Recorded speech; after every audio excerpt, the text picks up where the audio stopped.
ride by the operators. He was sitting in one of two seats where the proximity sensor was manually repositioned to allow a larger restraint opening than the ride's other seats. Because his seat's harness proximity sensor had been improperly adjusted, the ride was allowed to commence even though the ride was unsafe and led directly to his fall. The department's investigation also revealed there was minimal training conducted on the ride. A training manual did not exist. Neither of the attendants nor the operator had read or seen the manufacturer manual, nor had an operating document been provided to the attendants or the operators that were on duty. And all the attendants and the operator confirmed that they had been instructed that seats 1 and 2 were being used for larger guests. Today, my department issued an administrative complaint alleging multiple violations of Florida law related to these findings. We are seeking an administrative fine exceeding $250,000, one of the largest administrative fines the department has ever sought, and a permanent revocation of the ride's operating permit in the state of Florida. The details of the allegations are outlined in the administrative complaint and investigative report, which will be available through the link in the press release to follow. I've instructed my staff to forward our findings to the Orange County Sheriff's Department to consider criminal charges.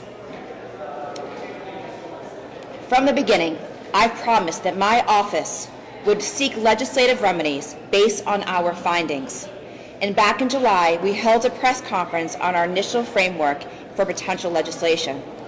Since then, we've expanded and refined that framework into a list of proposed legislative objectives to help prevent the kind of tragedy that happened to Tyre from never happening again.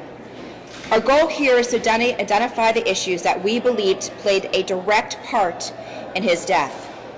These objectives will also be available through the link in the press release to follow. First, as I mentioned back in July, we'd like to expand the signage posting requirements for patron qualifications. Currently, the law only mandates signage required by the manufacturer. Our changes would mandate the postings of all patron requirements, warnings, and/or exclusions included in the ride manual. Second, we want to see an increased number of safety system checks during the permitting process before engineers sign off on the FDAC's annual affidavits. Third, update the term major modifications to include any modifications of safety settings. Fourth, we want to add department authority to adopt rules for employee training and create a minimal standard for operating, training, retaining, and training program documentation. Fifth, clarify department authority and increase reporting requirements for the documentation of maintenance and the required reporting of any changes made to safety systems and restraints. Sixth, add authority to require all administrative devices to undergo ride commissioning and certification as part of the permitting requirements. This will provide a certification that the ride was manufactured, assembled, tested, and put into service following all manufacturing qualifications and specifications. Seventh, add a requirement that the operator must provide the department with location and other data from the manufacturer of all tolerance, settings, and specifications related to the patron restraints and safety systems. Eighth, increase the required accident reporting for amusement rides. And finally, we want to request new positions with the sole mission of inspecting permanent ride facilities and traveling shows and fairs to monitor safe operations and verify training of on-site staff during the operation. Safety monitors will perform unannounced visits to observe and ensure operations to being conducted following proper procedures, verify proper training of all on-duty employees, and observe the ride in operation to detect unsafe ride conditions that may have occurred following the last of the inspections. We are so lucky that Senator Geraldine Thompson is committed to caring and fighting for this legislation, and hope that Commissioner-elect Wilton Simpson and the new legislature will also make this a top priority for 2023. Thank you so much for your support and dedication to this issue, Senator. I turn the floor over to you. Thank you all for joining us this afternoon. I'd like you to think about your expectations when you get into your vehicle on a daily basis. You expect that the brakes are going to work. You expect that the airbag is operable. You expect that the seatbelt works. Now, contrast that with a ride that takes you 400 feet into the air, and you have a harness that goes over the body that doesn't lock in properly because it's been adjusted. And when the millions of people who visit Florida come to this state, we want them to know that there is oversight, that there is accountability, that there are inspections, that there are requirements for training, all of the things that Commissioner Freed just talked about. And so the very first bill that I'm going to file as a member of the Florida Senate will be the Tyre Sampson law. We had a 14-year-old young man with a promising future. He was a 4.0 in terms of his GPA. He was a 5-star athlete, and he fell out of this ride because things were adjusted that were contrary to the directions of the manufacturers. So the Tyre Sampson law is going to address all of those things. You've already heard that signage is something that has to be addressed.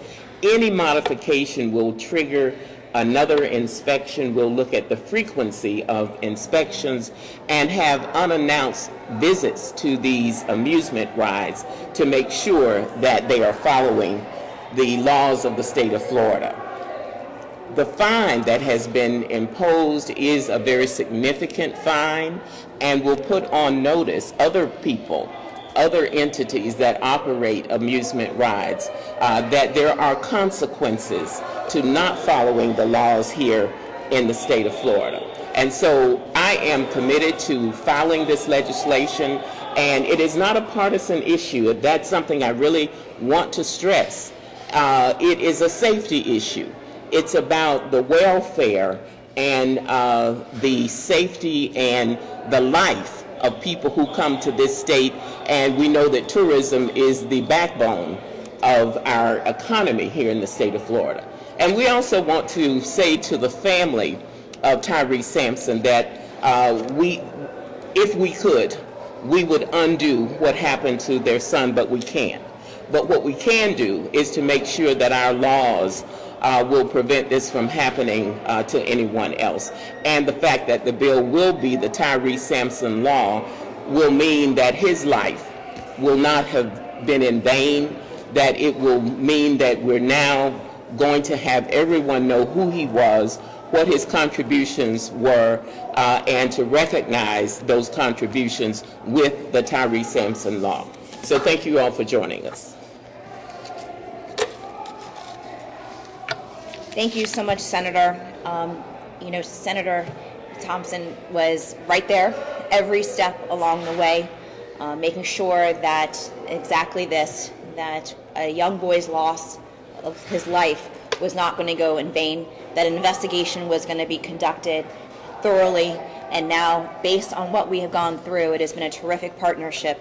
And hoping that Commissioner-elect Wilton Simpson will carry this new legislation and will make this a priority. This, again, is not a Republican or a Democratic issue. This is a safety issue. And as leaders, we have a responsibility to do everything in our power to ensure that these rides are safe as possible. So with that, we'll go ahead and take questions. Drafting this new legislation, were any experts consulted, or I guess what was the process in kind of drafting what you thought would be suitable changes? So what we did was a kind of in conjunction again. So we have experts that are inside the Department of Agriculture that are involved in the ride inspections to the safety manual protocols. And so as we went through our investigation, we saw some of the things that we've been openly talking about. Some of the issues are across the board that we were being asked about, and we wanted to make sure that we came to the right conclusion. So as we kind of went through this, had consultation with the Senator's office, with our experts, and this is the recommendations that are coming from our people that are on the ground of what are some things that we can move forward on to make things more safe. What is the first thing y'all are expecting following this, announcement? Well, the next thing is that hopefully legislation will be submitted, and it's on the Senator's timeline at this point of when to submit it. But obviously today our complaint has been submitted, and so now we'll go through the formal process of levying that fine and moving forward. And of course, with that, we are submitting, as I stated earlier, all of those documentations of our investigative report and complaint will go over to the Orange County Sheriff's Office for further criminal investigation.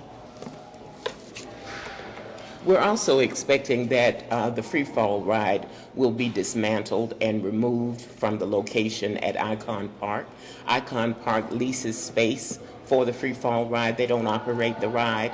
And the decision was made not to take the ride down until the investigation was complete. And now that the investigation has been complete, we expect to see that ride removed.